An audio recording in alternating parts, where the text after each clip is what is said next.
Order! Order! You are an incorrigible delinquent at times. Behave yourself, man!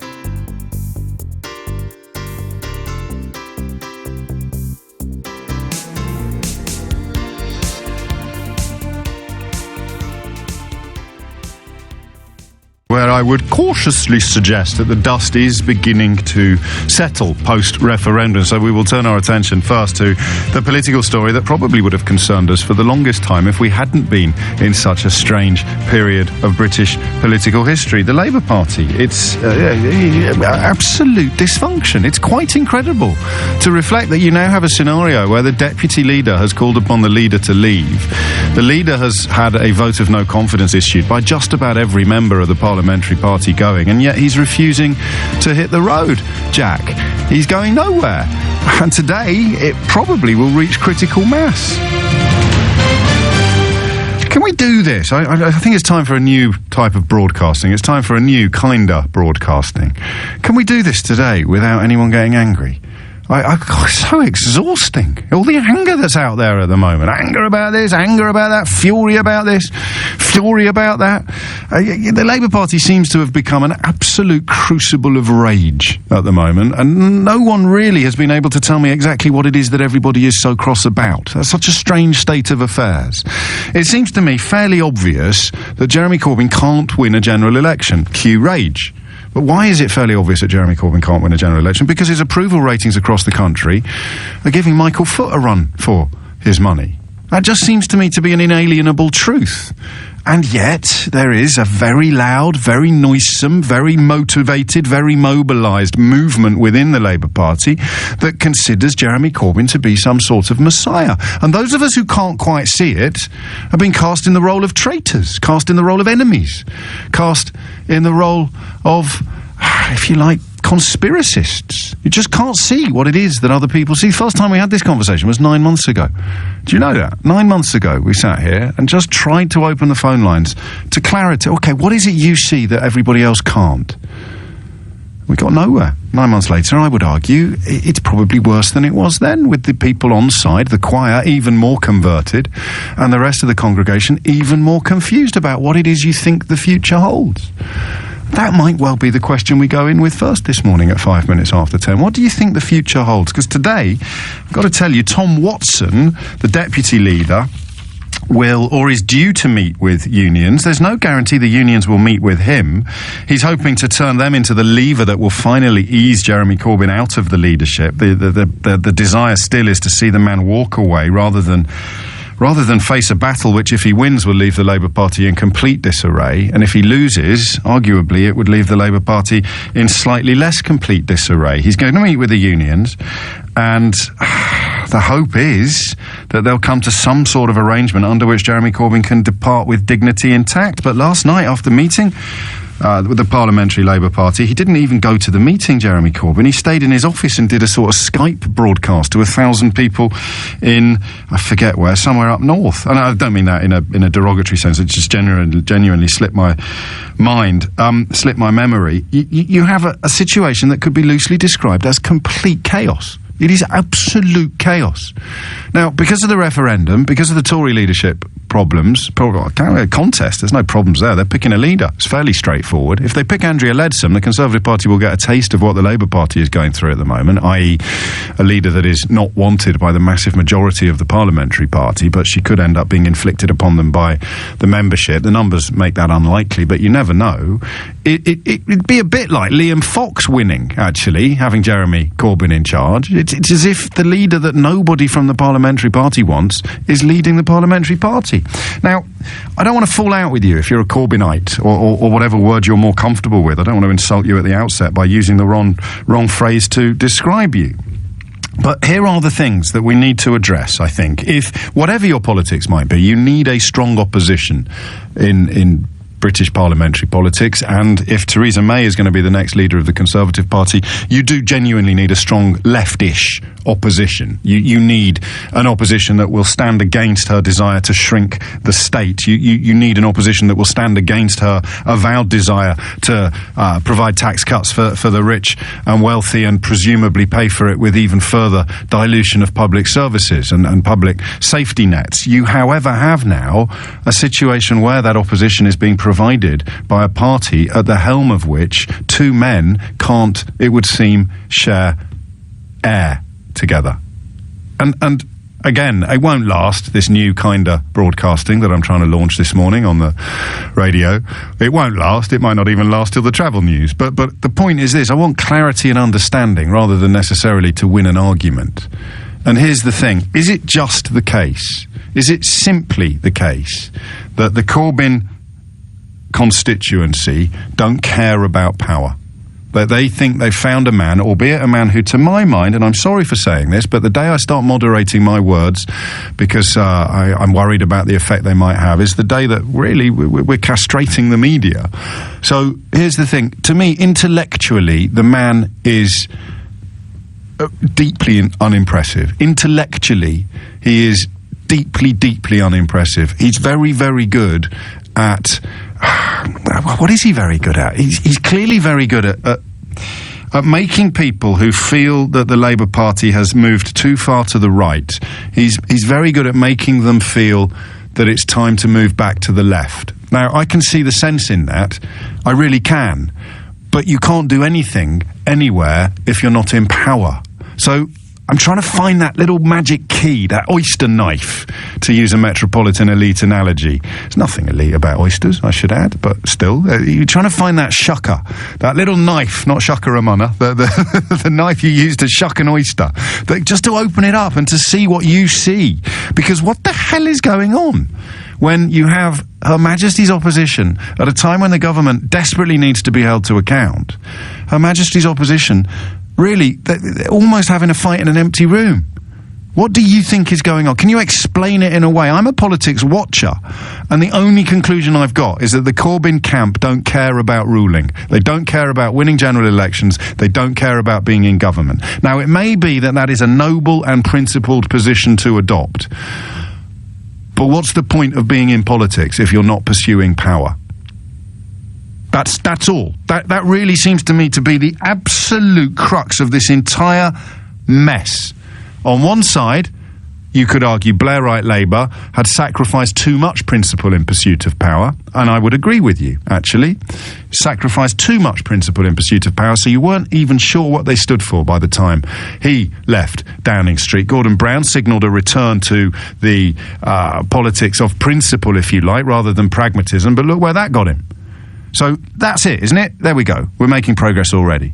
Tony Blair signalled, for many people, a sacrifice of principle upon the altar of pursuing power, which in 1997 nobody complained about at all, because they got in, they won, and then they won again, and then they won again. You can't argue with the track record of electoral success.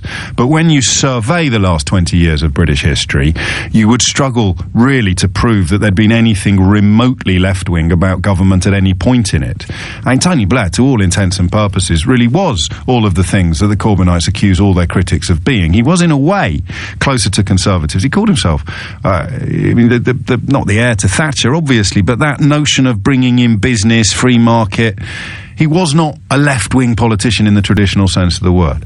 So the antidote, the reaction to that, is the opposite. We now have a Labour Party that is putting what they consider to be principles, although what those principles are, frankly, is still beyond me. And I'm neck deep in all the newspapers every single flipping day. What are these things he stands for? I honestly couldn't tell you. In terms of the nitty-gritty of daily life, instead, in terms of getting teachers going into the classroom feeling empowered and supported, in terms of making NHS workers feel safe and valued and properly rewarded, in terms of making the emergency services. This man offers them nothing, really, does he, apart from the dandruff from his beard? It's absolutely astonishing how he appears to speak only to the kind of placard-waving activists who think the sun shines out of his fundament. And that is all I've got. So Because Blair appeared to sacrifice principles in the pursuit of power, all of these people now think they need a leader who doesn't want power but has principles, albeit that he lacks the ability, the charisma and the simple intellectual clout to explain what those principles are. And I've already failed. There goes the new kind of broadcasting, the new kinder broadcasting. How can you keep things kind when a political party the country needs at the moment, whatever your politics, you need opposition, is tearing itself apart? Seriously. I'll shut up now. I guess the question I've asked you, it's taken me 10 minutes to get there, is what the hell do you think is going on? From where you're sitting right now, what is going on at the top of the Labour Party? 0345 60 60973 is the number you need. Alex is in Edgware. Alex, you watch the Labour Party very closely. What are you seeing? Well, I think your analysis, in some respects, far be it from me to criticise the great James O'Brien, but is a bit simplistic, James. I don't think it's about Blair as such. I think you have to look at the cohort of MPs that grew up around Blair, that is still about Blair. Yeah, but I'm saying, and the phrase they keep using is Blairite plot. Of course, yeah, and which is also about Blair. Yeah, there's the thing about the Labour Party for me is that you've got to be about more than winning elections, and the fundamental thing is that they won so much that I think some of the MPs, particularly Parliamentary Labour Party, got a bit into the habit and like the taste of winning, to the point where they've actually forgotten what they're actually doing there. And I tell you, if I was representing the Labour Party, what I would be uncomfortable about is the ridiculous amount of media briefing, the backstabbing that's been going on long since Blair's gone. I mean, you had it during the era of Brown. It is a very, very out of touch Parliamentary Labour Party. Now, I am not saying... Out of touch with whom? Jeremy Corbyn. Yes, I'm not saying... Out of touch with whom? Out of touch with the public. The Parliamentary Labour Party... The public think Jeremy Corbyn is by far the worst leader of any major political party since Michael Foot. I don't accept some of those opinion polls, because I think all opposition leaders... Find me one that doesn't deliver the same verdict, then. Yeah, but they struggle with their personal ratings, and you can't... No, you've seen the plot. You've plotted the graph yourself. You see, now you've done it already. 90 seconds into the conversation? I reject evidence. My man is a winner. I'm not rejecting it. I'm not. I'm saying that many opposition leaders get negative polls. And they've compared them all. They've compared them all side by side. The polling, the approval ratings that you get after 9 months, they've compared them all. They've compared David Cameron. They've compared Tony Blair. They've compared Michael Howard, Ian Duncan Smith. They've compared absolutely everybody. And Corbyn knocks them all into a cocked hat. That doesn't mean you should overplay it. The point is, he's been in post for 9 months. No, just stop a second, mate. Let's just rewind. Alex, let's just rewind here. No support. The Labour Party, the Labour members of Parliament are out of touch with the public. I show you what the public think, and you say, oh no, you can't take any notice of that. So where are you getting your image of what the public think from? I'm trying to tell you. If you look at the voters and how the voters, particularly up north, responded to their local Labour MPs, you will see that is a potential disaster waiting to happen. That doesn't mean anything. You're just saying words in a strange order. No, I'm saying you look at the fact, James. Go on. A lot of those Labour voters do not want Labour candidate. How do you know? This is what comes from the polling. I work within the Labour Party, so I know what I'm talking about. This is what comes from the polling. You've just told me that we can't trust polling. what I'm saying to you is that I didn't say you can't trust it, is getting bad polls. But my point is, that happens to all opposition leaders. Yes, and my point is they've compared him to all the other opposition leaders, and he's by far the worst. Well, he's only been in there for 9 months. Yes, they've compared him to where they were after 9 months, and he's still by far the worst. I don't think it's a valid comparison, because the country's changing consistently. We've just been through one of the most dramatic votes. I think you have to give it time. And what I think Corbyn needs to do, if I could just say that, is that he needs to convey now to the public how he brings that Leave vote and that Remain vote together in his vision, and he needs to be making those speeches if he wants to convince people. I'm not saying he is the candidate that's going to stay in the Labour Party, but he is the conversion candidate, James. So no anger. He's what the catharsis that the party needs. Okay. So, well, you're very articulate, and I thank you for the contribution, but to be honest, all I heard was somebody saying, trust me, seriously, there are fairies at the bottom of the garden, and Jeremy Corbyn is the man to catch them. And I know I mention this probably, I don't think I do mention it too often, actually.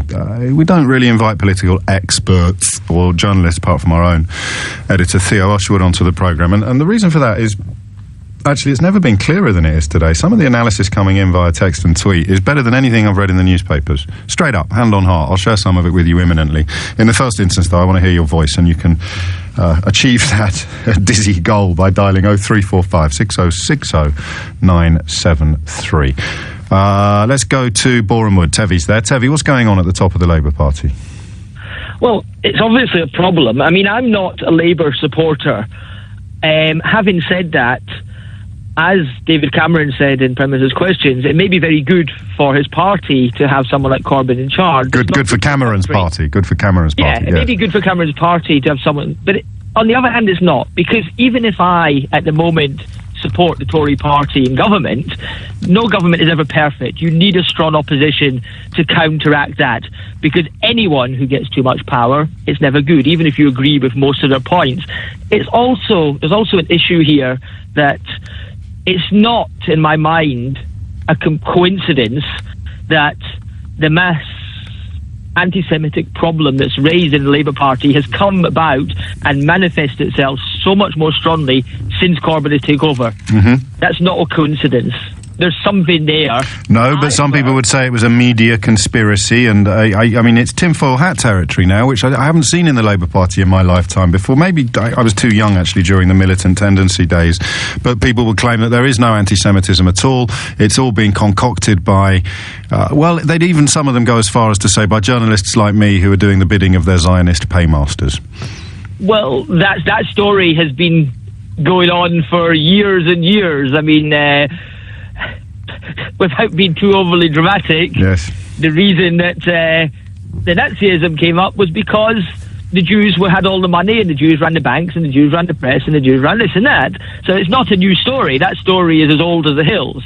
But there's everyone who doesn't like something, there's a conspiracy. Yes. It's that's a very obvious story. That, we don't like that, there must be a conspiracy. What as an outsider then, as a non-Labour supporter, I sense a sympathy for the Conservative Party in the way that you expressed yourself thus far. At the moment. What do you see? How do you actually account for it? Because it's almost as if you've either swallowed the Kool-Aid or you haven't. And if you haven't, I mean, I can't quite understand what the Kool-Aid drinkers are doing or seeing or hearing or feeling. Can you? Have you got a handle on where this is, where it's going? I don't know. I think it comes partly from this thing of they see Corbyn as someone who's not your mainstream politician, and he's this revolutionary sort of character, and he's this objectionable sort of character who comes in and says all these things that some people want to hear. Now, that's all very well to have someone like that in the background and on the back benches, and all of a sudden, every so often, stand up and shout something and people cheer and say this. He's a heckler, isn't he? He's a heckler. Yeah, he's a heckler, but a heckler doesn't become leader. A heckler stays in the background and raises his head, and there's a place for a heckler. Don't get me wrong, there is a place for a heckler. The same as there's a place for an opposition, there's a place for this and that, but that is his position. His position is a background heckler.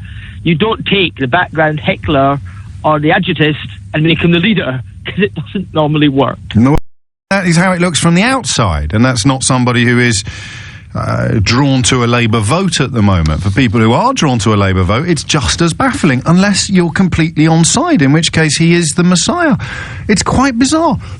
and we're keeping it well-mannered. Excuse me, I've got a little frog in my throat. Lewis, what would you like to say? Lewis is in Doncaster. Ed Miliband country. Yes. Well, it's funny you should mention Miliband. I'll get onto him in a bit. I'm a self-proclaimed Corbynite and sort of what I would call a new young voter. I've joined the Labour Party for the first time sort of during the Corbyn leadership election. I would consider myself pro-Corbyn, but not necessarily pro-Labour. I've sort of floated between different political demographics in the past previous elections. What's a Corbynite, Lewis? What is a Corbynite? You use that word to describe yourself. What does it mean? I think it's just getting behind a man who speaks about policies and principles that other previous politicians haven't spoken about. He speaks like forgive me, as I hear him, he speaks like a greetings card for undergraduates. When you say policies and principles, I hear the sort of thing that we were shouting at the Student Union at the London School of Economics 25 years ago. Of course. I think that a lot of the problem is that undergraduates and the young have been overlooked. They're apathetic with regard to politics. I know I certainly was. Well, what does he stand for, Lewis? Oh, he stands for, well, I almost quoted something that you once said to a UKIP call. He stands for a fairer Britain. You see? No. It's an interesting parallel that you draw, because it's nebulous, meaningless, swallowable sound bites. But, however, are you telling me that other previous politicians haven't been full of that, haven't been full of schmaltz? Because we all know, as the famous politician stereotype is. I'm not here to defend anybody. I'm not here to defend anybody. You are. Well, what I'm trying to say is there's someone that people can get behind. Now, if Corbyn isn't electable, and you're telling me they can replace him with someone like Miliband, a sort of dossier-wielding, suit and tie, straight out of private school. He didn't go to private school. There's nothing wrong with wearing a suit and tie. And dossiers are very useful for transporting data and information and facts around. What I'm saying is that person's not electable. Then how come all these people that have been mobilised by Corbyn, how come all these people have decided that this person is worthy? How come democracy has told us that Corbyn is the best person in that position? It hasn't. It's completely skewed. Isn't that the biggest amount of percentage? I disagree. 9 million people voted for the Parliamentary Labour Party, and they all think he's rubbish. How many people voted for Corbyn again? Was it 200? So 9 million people get trumped by 200,000 under your definition of democracy. And what was it? We have a representative parliamentary democracy, which means we elect MPs to exercise their skill and judgment in defence of our interests. 9 million people elected the Parliamentary Labour Party. How many elected Seamus Milne? Well, I don't know. You tell me. None. Not one. Right. And he apparently is doing more to drive the Corbyn juggernaut than Corbyn himself. I say juggernaut, I mean milk float, than Corbyn himself is. Well, and you're here talking to me about democracy, Lewis. Whose opinions matter more then? The MPs, who you might say are democratically elected? Not by 9 million people. Or the general, or the public, the people that have actually... Well, no, those 9 million people are members of the public. Right, okay. They elected the Parliamentary Labour Party. 9 million... I don't know where I got that number from. I hope I haven't got it wrong, but it's certainly in the millions. Millions and millions of people elected the Parliamentary Labour Party. But you don't know how many people are going to choose to vote for the Parliamentary Labour Party come the next general election. No, but I know that 9 million people did at the last one, and they elected a Parliamentary Labour Party that finds Jeremy Corbyn utterly undeserving of their confidence. And that, I'm afraid, is how easy I find it at the moment. It's interesting that you mention a parallel when we used to talk to UKIP callers. Call a truce with UKIP callers now that the main man has moved along, and hopefully find some common ground with them. And it would appear that my new bête noire are going to be Corbynistas. And it's just as easy, Lewis. You ring in to talk to me about democratic mandates.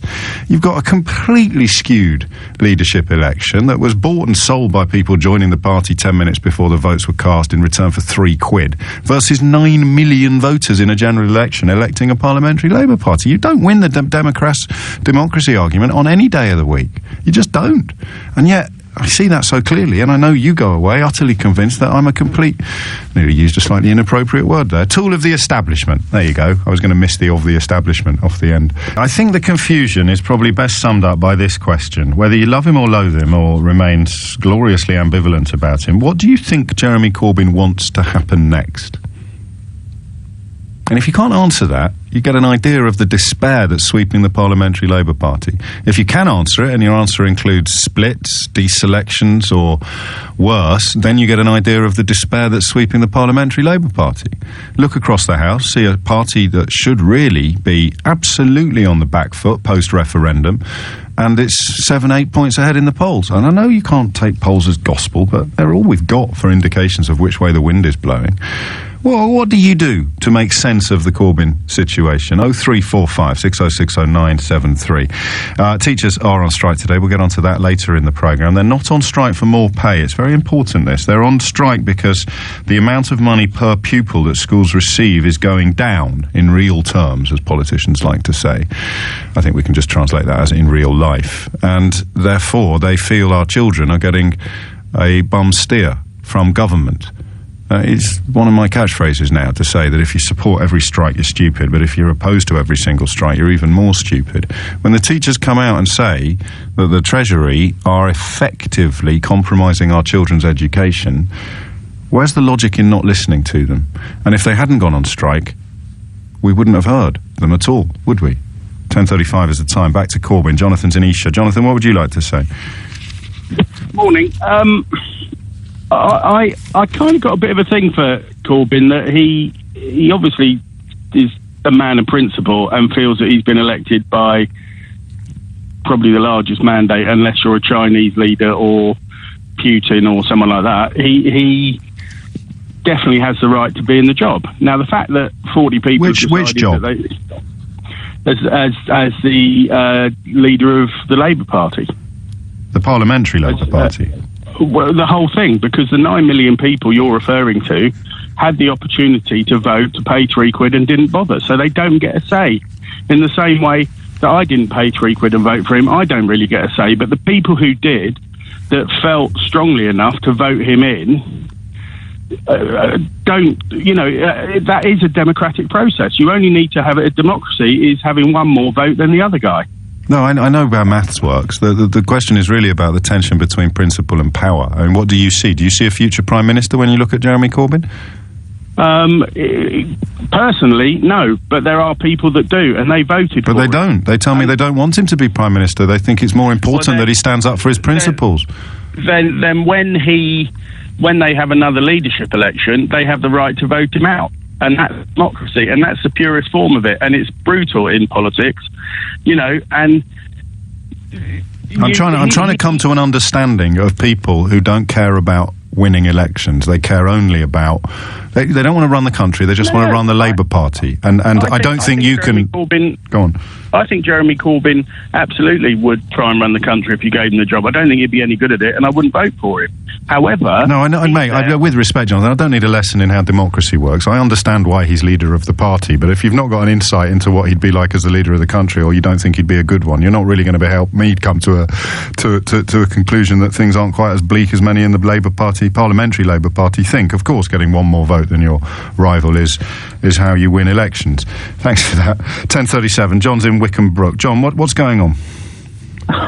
It's fascinating. It is fascinating. I mean, this word democracy, I think that this is a misnomer. I think you shouldn't even use it. But what I do think is the way people are using democracy as a mechanism to justify whether he should be the leader of the Labour Party or electable as the Prime Minister. My personal and small view is that it's more really a ideological debate between two groups of individuals. One, on the one side, those people who believe in focus groups, who try to get to some sort of middle ground to get as many voters as possible, who don't have any ideological basis for or drive for anything, but just for the need for power. Yes. And on the other side, they're against a small group of individuals who are very ideologically centered. And that's what Corbyn is. He's ideologically centered. He understands his values, his beliefs. Does he, though? Let's put it this way. Could you stand up to the pressure he's been if you weren't? Yeah, of course I could. If I was an absolute goat. If I was really stubborn and I'd spent my whole life touring undergraduate common rooms and village halls speaking to people who think that revolution is just around the corner and the Socialist Workers' Party is the answer to all our problems, I'd be in like Flynn, mate. But I also think you have enough of an ego to say, let's call it a day, and I'm sure he has as well. But I think the issue here isn't really about.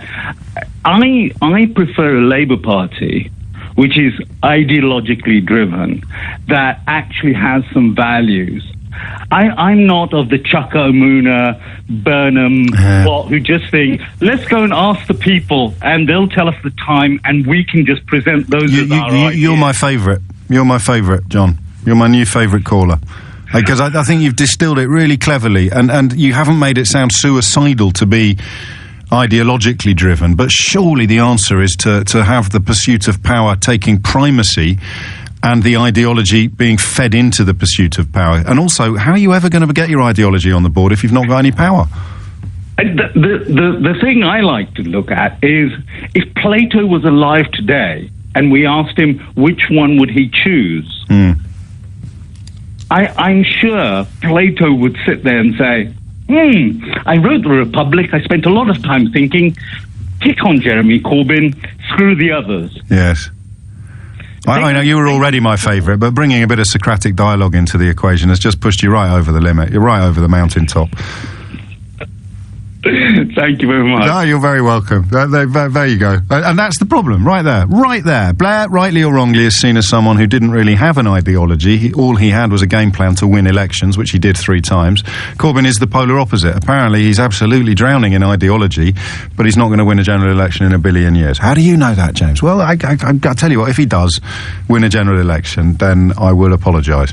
It's 10:41. Deborah is in Useley. Deborah, what would you like to say?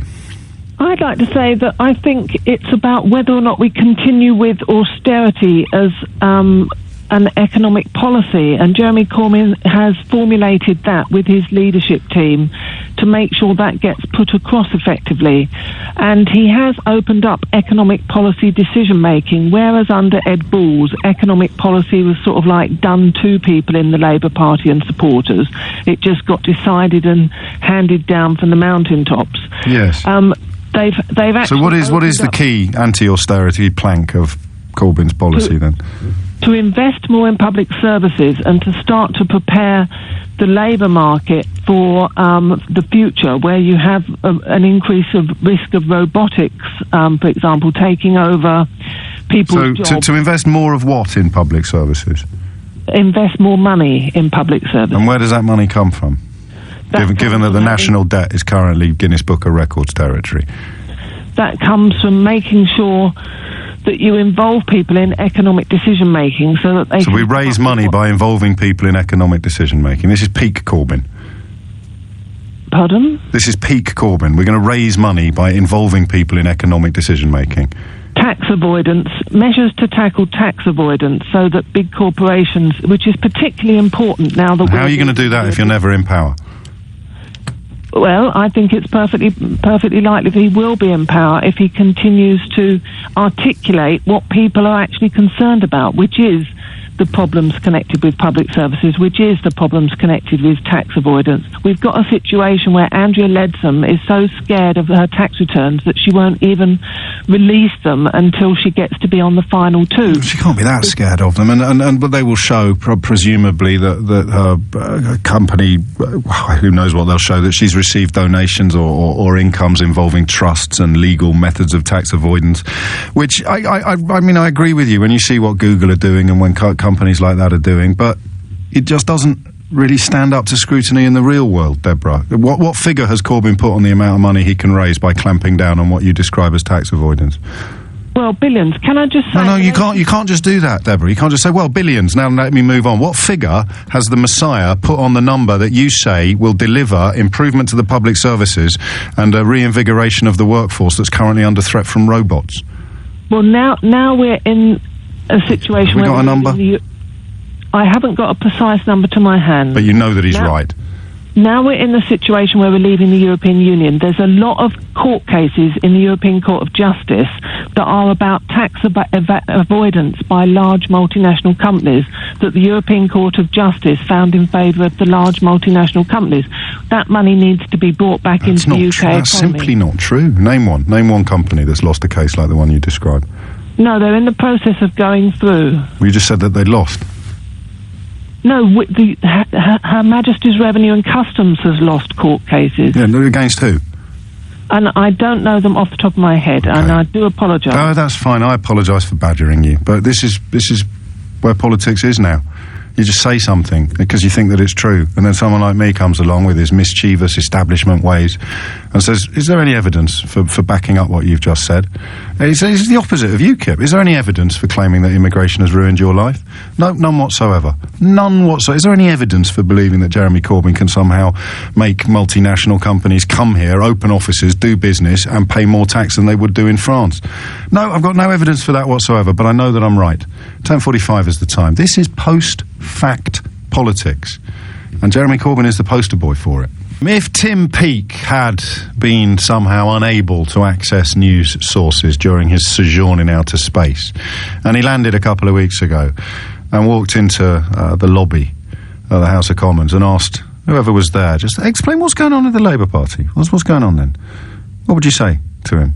What's going on at the top of the Labour Party? How can it be led by a man who's or not really got a single MP on side? He's got a Scottish secretary now who doesn't even have a seat in Scotland. This is just beyond comedy. Not for the first time in recent months. It's the satirists I feel sorry for. How would you write the thick of it now if you were Armando Iannucci, when reality has gone way, way, way past where fiction ever trod?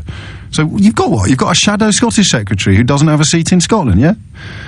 Yeah, and you've got Paul Flynn, Leader of the House and Secretary of State for Wales, shadow, Paul Flynn.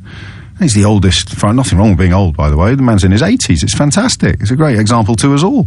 But whether or not he should be the Shadow Secretary of State for Wales and Leader of the House, well, it's a question for another day. So what is actually going on? And why can't I see it? I'm sorry to personalise it, but why can't I see it? I'm amenable to left-wing politics in many fields of life, many fields of politics. I like the notion of redistribution of wealth. I like the idea that every political principle in my body is born upon the fact that I think those less fortunate than me deserve a better deal. And yet, I can't see it with him. Why not? What am I missing? What can you see that I can't? Jonathan's in Skelmersdale, lovely part of the world. What would you like to say, Jonathan? Oh, lovely to talk to you, James. Bit nervous, first time on. It's only me. I'd class myself as a reluctant Corbyn fan, okay. In the sense that I suspect it's probably his right ideas, wrong man to lead the party. I would prefer someone like maybe Clive Lewis to come forward, one of the new batch to come forward. But what I tended to. I wouldn't say I attended. I sort of stumbled across a momentum march in Liverpool, yeah. And what amazed us was that you had 4,000 or 5,000 people there on this march. Corbyn wasn't there, and they were all supporting allegiance to Corbyn. Now, what you have is sort of people like, I know Jamie Reid is a prominent Corbyn critic on Twitter, and that sort of side of the party. And what you have is you have both sides of the party shouting, and you have absolutely no one listening to each other. Yeah. No one. And as you can tell from my accent, I'm from the northeast of England, and there's a lot of people in the northeast of England that didn't do very well under New Labour. And unfortunately, there's a wing of the party, and I'm not classing everyone, all the 174 MPs. I think a lot of them probably don't know whether they're coming or going. They're probably stuck between a rock and a hard place. I think a lot of them need to realise that it's all well and good building the Baltic in Newcastle, but if kids across the water in Byker can't read who the piece of paint's by, then the Baltic is probably not the most important thing. Yes. Under New Labour, it's quite amazing that under New Labour, under a Labour government, in university fees were introduced, the involvement of private healthcare was involved. There's a lot of people who feel very let down by New Labour. As I say, I'm a reluctant Corbyner.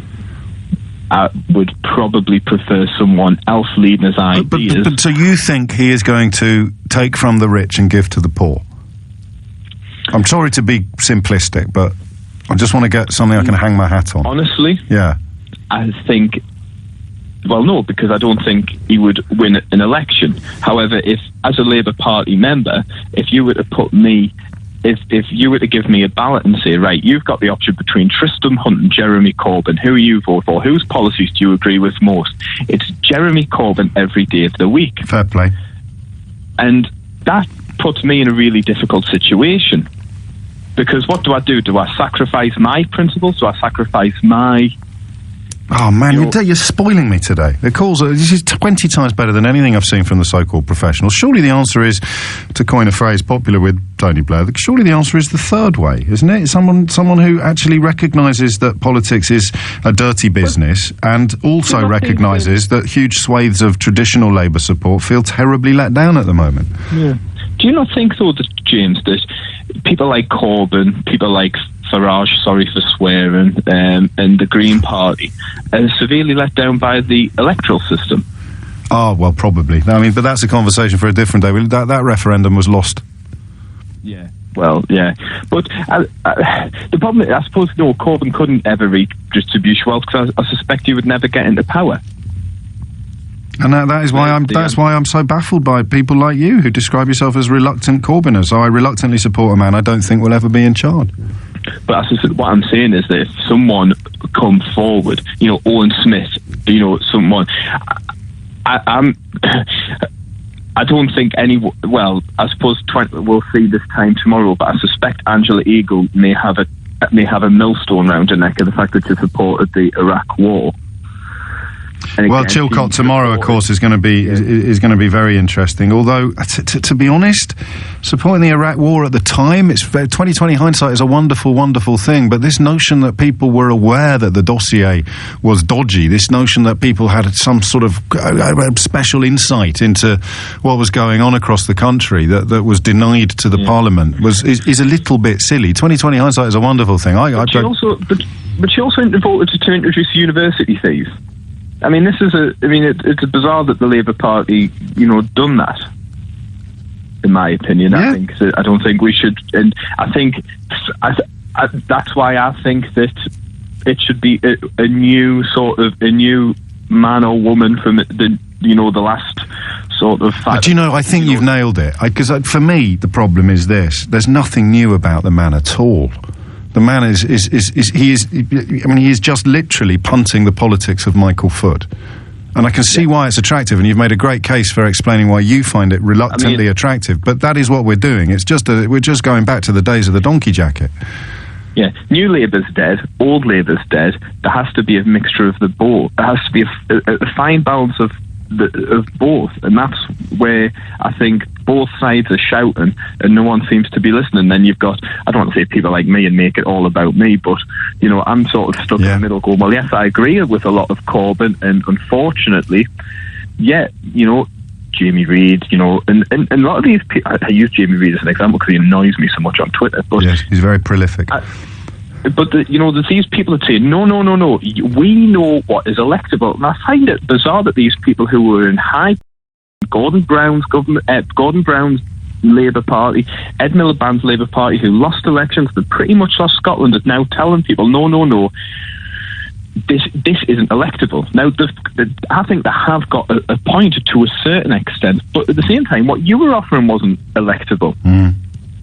At the same time, so I think what needs to happen, someone needs to grab the Labour Party and probably done what Tony Blair done a few years ago, but just remould it in their own image. I wonder if that can happen. I wonder if that can happen now in the current climate, whether or not anyone would be allowed to pursue popular left-wing politics, because Corbyn, rightly or wrongly, has been boxed very firmly into the sort of unpopular left-wing politics corner by the media, if you like, or by the country at large. His supporters don't recognise that description. They think he's incredibly popular, but the reality is that whatever it is he stands for will never, as you've said yourself, be enacted, because he'll never be elected. So he becomes like John the Baptist rather than the Messiah. He paves the way for the one who follows.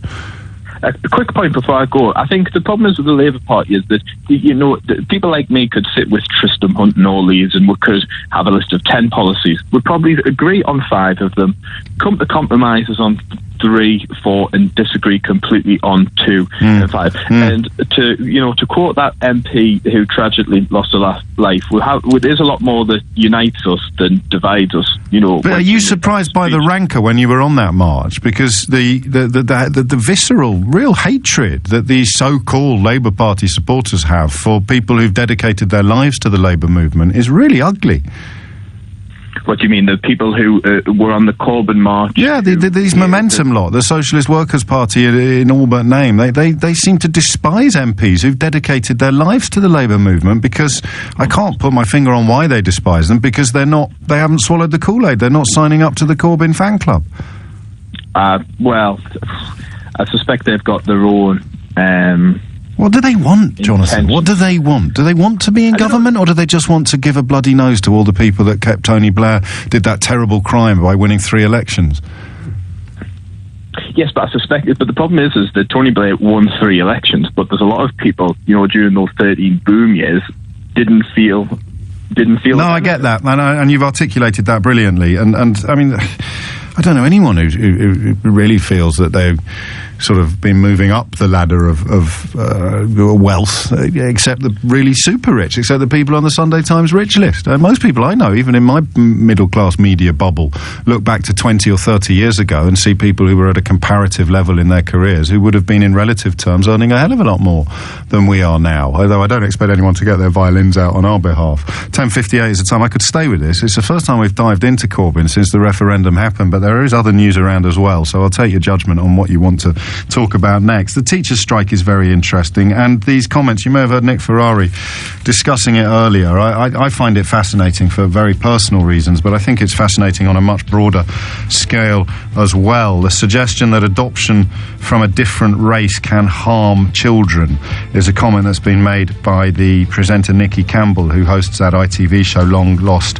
Family. He knows of what he speaks, Nicky. I know him quite well. He's adopted. He was even younger than I was when he was adopted, and these are not comments he would have made lightly, and indeed he speaks from a position of knowledge. So we'll have a crack at that later in the programme as well. In the meantime, just in the interest of optimism, if you think you can somehow crack the Corbyn conundrum, you're still very welcome to ring in. 0345 6060 973 is the number you need. Just a little more on Corbyn. I think I misspoke in the last hour. You're quite right to pick me up on these things when you do, and I'm always happy to acknowledge it. There's no way that I can conflate the Socialist Workers' Party with Momentum or with people who support Jeremy Corbyn. I mean, it may well be a subset of Momentum, but there are loads and loads of people who are persuaded by him, persuaded of him, who don't deserve to be described thus. So I apologise for that, and I completely withdraw that observation. But I don't withdraw the question, which is, what the hell is going on? It seems incredible to me that there are parliamentary... Everyone's forgotten how democracy works in this country. Everybody. A representative democracy means we elect representatives, not delegates. So 9 million people sent a Labour MP back to the House of Commons after the last election. I'm not scientifically sound, but you get the general gist of what I'm saying. That's democracy. They then act using their skill and judgment and the manifesto they fought that election on in what they consider to be the best interest of their constituents. Almost all of them consider Jeremy Corbyn's leadership of the Labour Party to be against the best interests of their constituents. But he won't go anywhere.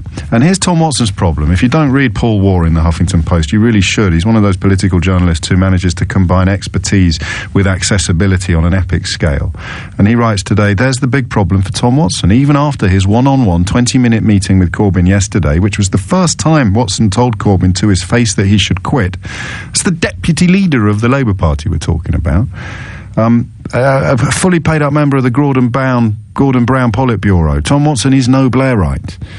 But anyway, the Labour leader refused to go. He even released a video explaining why he wouldn't go. I've seen the video. Jeremy Corbyn tries to claim the credit for just about everything that's gone wrong for the government in the last 9 months. Some in the leadership and the unions question whether Unite or the CWU, which have been very loyal to Corbyn, will even meet Watson today. So will he end up just meeting with the GMB, Unison and Tulo chief Paul Kenny? Corbyn wasn't at the PLP last night, but he was in his office until 9 p.m, having addressed a 1,000-strong rally in Swansea via phone link at 8:30. There's no sign of him going anywhere, folks. There really isn't. So what do you think happens next? Joe's in Bristol. Joe, what would you like to say? Yeah, hello, James. Yeah, I think you're going to give me a bit of a mauling here. I've had a bit of Kool-Aid, as you like to put it, so I paid my £3 and joined up. I'm not going to give you a mauling. I want to learn from you. All right, well, what happens next? What are you hoping to happen next, Joe? Well, I guess, this is from my perspective only, I mean, of course. I'm not a loyal loyal to any particular political party. I live in Liam Fox's constituency, so I'm out in Woodspring. Yeah. My tactical vote goes to Lib Dems, so my general election vote goes nowhere. Well, I say it goes nowhere. You know, I always vote Lib Dem to give them the chance, and I have voted Lib Dem. Fair enough. So you're not a blinkered, militant, hard left activist, but you are a Corbyn supporter. I am, yeah, definitely. I need you, Joe. I need you to minister to my confusion, Joe. Why are you? So I think our whole system is actually quite undemocratic. You were talking about the AV referendum. Was it AV referendum we had with the AV, wasn't it? And I couldn't believe that we didn't actually go for that in this country, that people actually... No, but we didn't. So we are where we are, as everyone is saying at the moment. About every time you turn your head, someone's saying we are where we are. It is what it is. We need to make do. And why do you like Jeremy Corbyn? What does he offer you?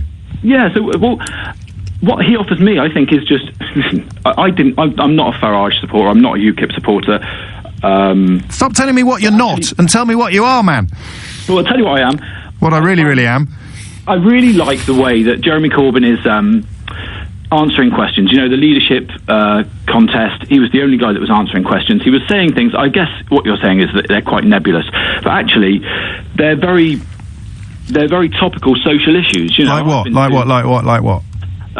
He's big on the anti-austerity. He's the only anti-austerity politician we've got talking about, you know, giving us an alternative to... What's the alternative? I think you were speaking... I'm anti-austerity, and I wouldn't trust Jeremy Corbyn to knock the skin off a rice pudding. So what is his anti-austerity alternative? So, sorry, say that again, sorry. Well, what is the alternative? You said he's the only one offering an alternative to austerity. What is it? Yeah. So you were talking to a lady earlier. Now, this is off the top of my head, so this may be Googled and be corrected. But you were talking to a lady a couple of calls ago, and she said something about the tax avoidance. I thought that was about 60 billion a year that we lose through tax avoidance. Says who? Aggressive tax avoidance. So what I've heard on stuff I've watched on the news and gleaned off the internet is that is enough to clear our deficit. That 60 billion a year is enough. We don't need austerity. It is a choice, as far as I understand it. You know, I'm not perfect. I don't know all of the answers to all of these issues. None of us do, mate. None of us do. Exactly. But I mean, if it was really straightforward to secure 60 billion pounds of currently unpaid tax and use it to shore up all the other public service, spend it whatever you want to spend it on, then do you not think it would have had slightly longer legs previously than it does at the moment? Listen, I hate tax. I hate tax avoidance, like corporate tax avoidance. I hate it all. Of course I do. Everybody does. Every time you go into Starbucks and buy a cup of coffee, something sticks in your craw about it. But the point is that these companies... No, hang on. The point is that these companies exist in the real world, where they push and push and push, and the job of proper politicians is to push back. Okay. Jeremy Corbyn doesn't look like a man who will push back. He looks like a man who will just write a slogan rather than delivering a meaningful policy. I'm not, like I say, I've never heard... So what's his tax policy, Joe? What is his tax policy, mate? As far as I know, I don't know his tax policy. I know you don't. I knew that. It was a rhetorical question. What specific measure is he going to employ to make somebody like Starbucks pay more tax? What's it called, that policy? Yeah, I don't know. Okay, well, don't tell me what it's called. Just tell me how it works. What's the threshold at which it kicks in? All I'm saying is, I guess, the point I'm trying to make is that he's not somebody who is in the pockets. This is what I'm saying about the system being flawed. You know, you look at these politicians, and a lot of them are in the system, which is, party funding is a big part of this. You've got the lobbyists who are making big impressions on the politicians. And Jeremy Corbyn, to me, in the same way that I respect Nigel Farage, now I'm a Corbyn supporter. I didn't like Nigel Farage at all before. It's a very valid parallel. I mean, to me, they're two sides of the same coin. One is promising sort of hope by all being excellent to each other, the country will get better, and the other is promising that by all being horrible to each other, the country will get better. They're exactly the same thing. Two sides of the same coin. Let's all be horrible to each other. Let's choose our neighbours according to their nationality. Let's do this, let's do that, and your life will get better, I promise, because their life will get worse. And then on the other side of the coin, you've got Jeremy Corbyn saying everybody's life will get better. It's tatty hilarious. Jam for tea. It's all wonderful. Trust me. I say, all right, I'll trust you. Give me something. Give me some numbers. Give me some policy. Give me some detail. Give me something I can hang my hat on. Oh, I'm not in the business of providing hat hooks. I'm in the business of providing hope. You can't put a price on hope. Dean's in Watford. Dean, help me out. Hello, James. It's very good to talk to you. I don't know if I can help you, but I'm not a Labour Party supporter. I can tell you something from outsider if you want me to. The thing is, people are against Westminster. Yeah, you're right. This is what they're doing right now. They're against Westminster. They're against everything. You ask yourself, why Donald Trump is supported by everyone else? That's a very good question. No one knows. Why everyone loves UKIP? No one knows. Why everyone loves Jeremy Corbyn? Nobody It's frustration. knows. It's like the phone line. The phone line is irritating me, Dean. It's not your fault, but if it's getting on my nerves, it will be getting on the nerves of people listening on the radio even more. I think you're right, and yet one imagines. Although the last caller didn't, to be fair, but one imagines most Corbynites would really resent the idea that they're just the other side of the UKIP coin. It's frustration at modernity in many ways. And I don't mean that as an insult. I promise you I don't. It's frustration at reality. The world has changed. And whether you like the change or not, you can only legislate for the world in which you live. So the Corbynites seem to want to promote some idea of... It's like a socialist dream. And my goodness me, I love socialist dreams. They're the best dreams. But they're dreams. In the same way that the UKIP dream of somehow returning to a mythical halcyon days of the 1950s is just a dream. Two sides of the same coin. One promoting hope through hate. One promoting hope through peace and love and harmony. Both probably flogging snake oil. John's in Harrow. John, what would you like to say? Yes, I think you've got a very interesting idea of Corbyn there. I don't think this is about the soul of the Labour Party, not in the short term. This is about the name of the Labour Party.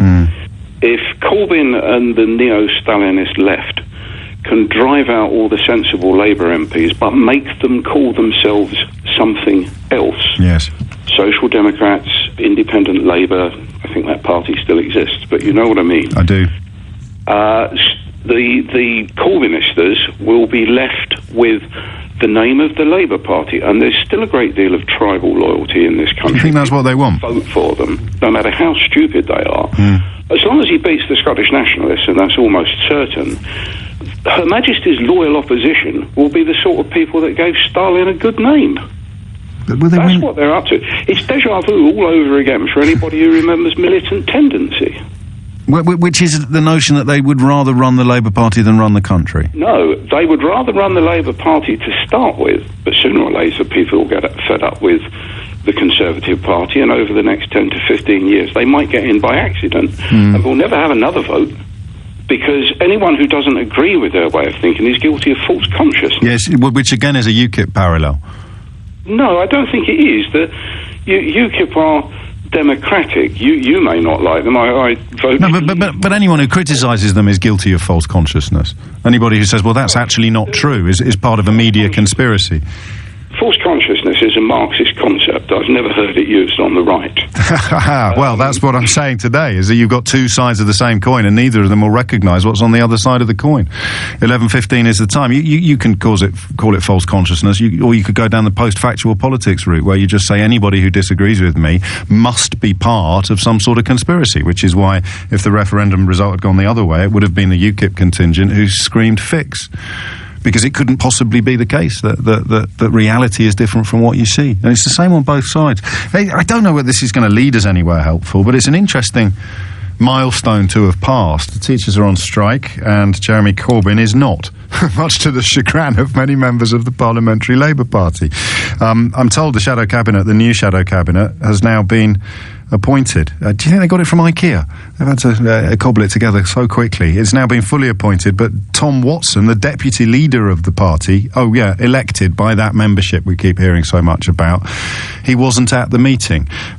In other news, Mark Carney has been addressing the economic situation post-Brexit. Tom Swarbrick has been watching it so that you don't have to. We'll catch up with him imminently. But speaking of the wrong side of the argument, Mark Carney is to be trusted again, Tom Swarbrick. Post-Brexit, it suddenly turns out the man does know what he's talking about and can be relied upon. He's been addressing this period of uncertainty while we've been on air. It's not a great comparison to make for him to be put in the light of politicians who seemingly have abrogated their responsibility to the electorate in the last few days, but there is something intensely impressive about Mark Carney and the way he is implementing the plans that clearly take over the England put team. together. Yeah, would he stand for PM? This is his big announcement following a meeting of the Financial Policy Committee. The FPC is announcing today that it's reducing the counter-cyclical buffer on banks' UK exposures from 0.5% to 0% with immediate effect. This is a major change. It means that 3/4 of UK banks, accounting for 90% of the stock of UK lending, will immediately have greater flexibility to supply credit to UK households and firms. Specifically, the FPC's action immediately reduces the regulatory capital buffers by £5.7 billion and therefore raises those banks' capacity to lend to businesses and households by up to £150 billion. So just to put that into some context, because there's a lot of lingo there, as the fastest growing economy in the G7 last year, the total net lending in the UK was just £60 billion. So this £150 billion is a marked increase, and indeed Mark Carney's saying that this increase in lending only supports domestic banking activities. It doesn't mean that banks can start paying their shareholders more. So it's a major cash injection to basically help us, households, small businesses, take out a loan at times when interest rates are at record lows. In short, when combined with the already strong balance sheets of UK banks, today's action means that those UK households and businesses who want to seize viable opportunities in a post-referendum world can be confident that they will be supported by the financial system. So, is he telling us that we should go out and borrow money cheaply in order to boost the economy? He says that there are opportunities. He's not telling you to do it, but the bank is there. 3/4 of UK banks are now able to lend more easily and to lend more to those people who would want it. So there's not going to be a run on it. There's not going to be a bank that suggests it can't do it because it hasn't got the liquidity in there because he's providing it from the Bank of England. It's a big change. It's a huge change as a result of the vote. There is as you know, a great deal of uncertainty. The AAA credit rating has been lost. The budget surplus has been defenestrated by the Chancellor. The building of the economy. I just want to remind people before you bombard me with texts that Tom Swarbrick is currently listing some facts. He is not talking the country down or indulging in doom and gloom. He is doing what we used to call news. I'm glad you ended on that point. Let me chuck in a bit of opinion then. That the economic work over the last 6 years has basically had its legs kicked out from under it by the Brexit result. The plan A of Cameron and Osborne has basically finished, but it being volatile, it being unstable, it's not Armageddon. The UK has entered a period of uncertainty and significant economic adjustment. The efforts of the Bank of England will not be able to fully and immediately offset the market and economic volatility that can be expected while this adjustment proceeds. More fundamentally, the future potential of this economy and its implications for jobs, real wages and wealth are not the gifts of the Bank of England, but will be driven by major decisions made by others within the public and private sectors. However, by promoting monetary and financial stability, the bank can help facilitate these decisions, smooth the necessary economic adjustments, and help UK households and businesses seize new opportunity. We have a clear plan. We're rapidly putting its main elements in place, and it's working. As I say, something impressive about him at the moment. Well, he was the best central banker in the world by many accounts when we hired him. I can't imagine that his reputation has suffered at all as a result of that. What is odd, though, and this maybe is a little bit mischievous, what is odd, though, is that he is the most reassuring voice at the moment in the whole world. The world of post-referendum politics. He is the most reassuring voice. And those of us who listened to him very closely before the vote are sort of in this curious hinterland now of desperately resisting any urge to say, I told you so, and just saying, well, can we all now agree that Mark Carney is someone we should listen to? It's too late to say we should have listened to him a month ago. Can we all agree now that he's someone we should listen to today? And I don't know how much he would welcome the comparison to the politicians at the moment who do seem to be rejecting their responsibility by not having a plan in the first place. He comes out head and shoulders above them as somebody that seems to know what he's doing and that can be trusted in. It will see an increase in consumer debt, though, but he would argue that's all we've got in our playbook, actually, is to do this. Strange times. Tom Swarbrick, as ever, steering us through them with expertise. Many thanks indeed. Experts are back in fashion now, Tom, so don't take that as an insult. So, James, Mark Carney is saving the economy, says this text. That's a little premature, but fingers crossed, eh? Isn't he an immigrant? Honestly, you couldn't make this up. That's Britain right now that you couldn't make up. And it's not confined to the economy. Theo Usherwood is keeping an eye on the other major political story of the moment, namely the Conservative Party's search for a new leader. I gather you've got your ear to literally to a keyhole at the moment, Theo Usherwood. Yes, I'm outside Committee Room 7 in the Houses of Parliament, where outside each of the campaign teams have 3 or 4 of their most trusted lieutenants ticking off names as they enter the room just to cast their votes. Now, the 4 main candidates have been in, apart from Andrea Leadsom, the 5th, who has yet to turn up and cast her vote. Michael Gove was in jovial mood and joked that he had voted for the Scotsman when he appeared. Liam Fox is here with a couple of aides handing out stickers and leaflets. Only 3 stickers have gone so far, so that might give you an indication that he is facing the cut tonight when the result is announced. Grab a few, will you? My kids love stickers, and they're off school today, so I've got to find something to entertain them. Well, yeah, he's going to lose out, but it's going to be interesting to see whether other names like Stephen Crabb or Michael Gove do drop out when they see the in fact they don't stand any chance of winning if indeed that happens. Theresa May now the front runner on well over 120 MPs supporting her. Any chance of it not going to around 40? Sorry for interrupting. Andrea Leadsom just over 40. Any chance of it not going to the membership? Any chance of Theresa May's margin of victory being so huge that they just decide to call it off and crown her? It's a very good point, James. At the beginning of the weekend, it was looking like that. Andrea Leadsom's slight boost it seems to have negated that fact. But you are quite right. If it comes down to the final vote, say next Tuesday, and Theresa May has in the region of 275 MPs, then pressure will be put on Andrea Leadsom to quit without having the need to, have a race with the membership. And in those circumstances, Theresa May would move straight into number 10 Downing Street, I understand. Interestingly, just to pick up on a very quick point, that they all appeared in front of the 1922 influential committee of Tory MPs last night, and Andrea Leadsom, who has had a bounce in the last couple of days, did apparently very, very badly. I've heard it was shocking, her performance at the meeting last night. Yeah. And was one, as you know, Tory MPs, they tend to have a real nose for the bigger picture, or can do, some of the more astute ones. And one MP's just put it to me, well, if she can't perform in front of the 1922, how can she perform in front of the G20?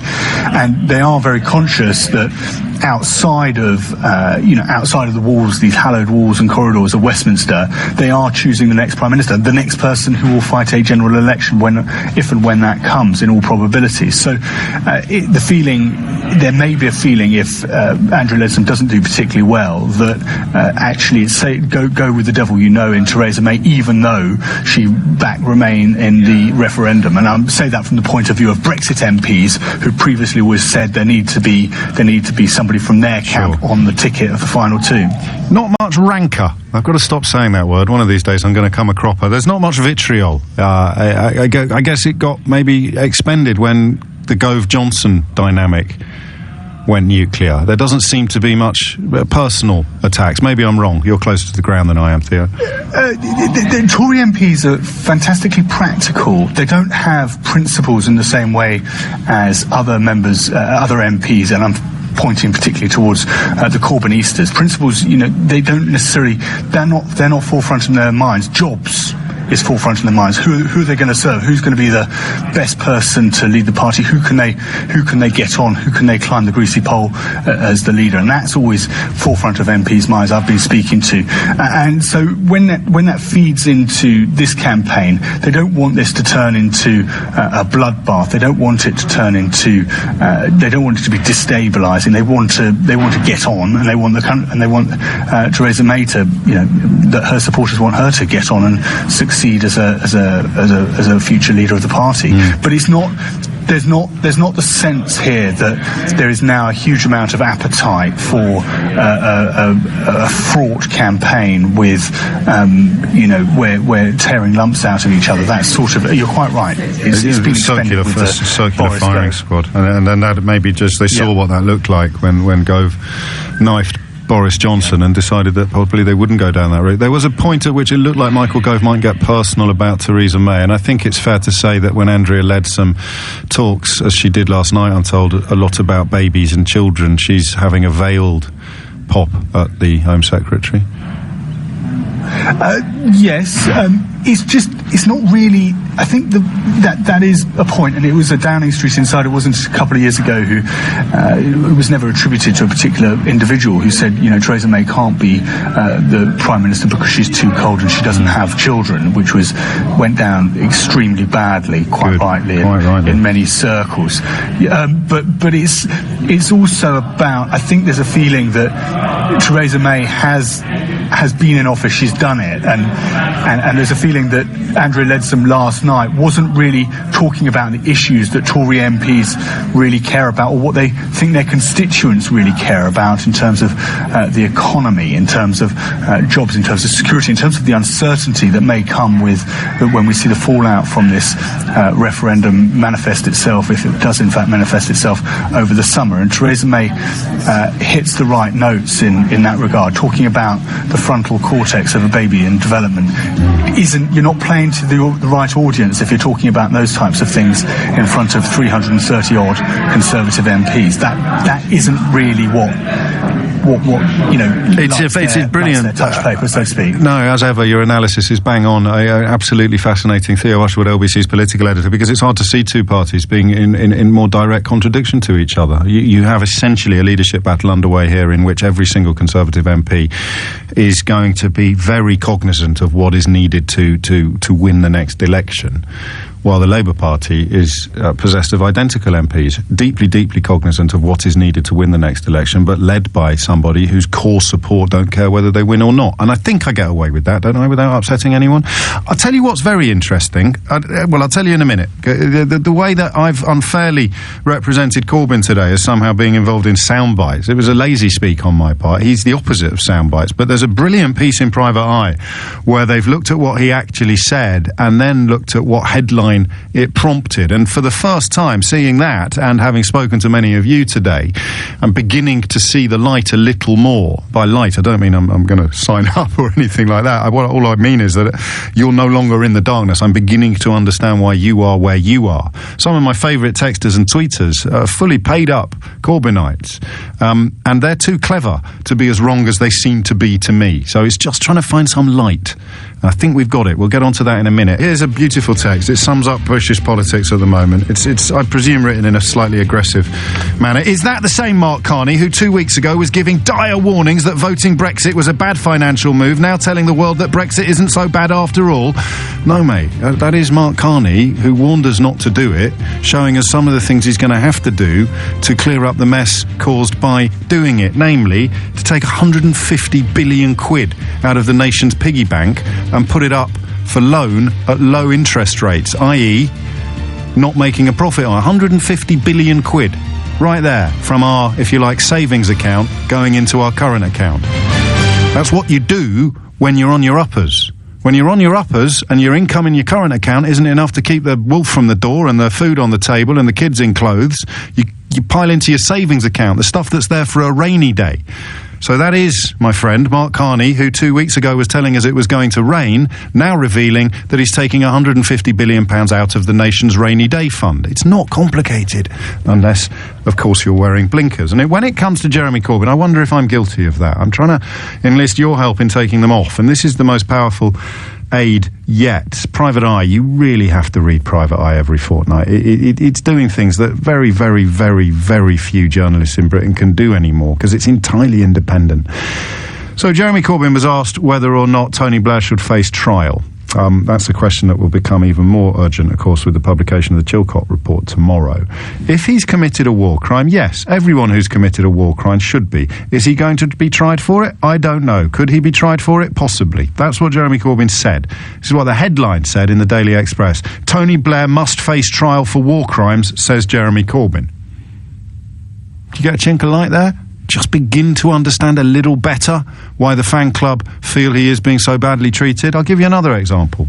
This is what Corbyn actually said, word for word.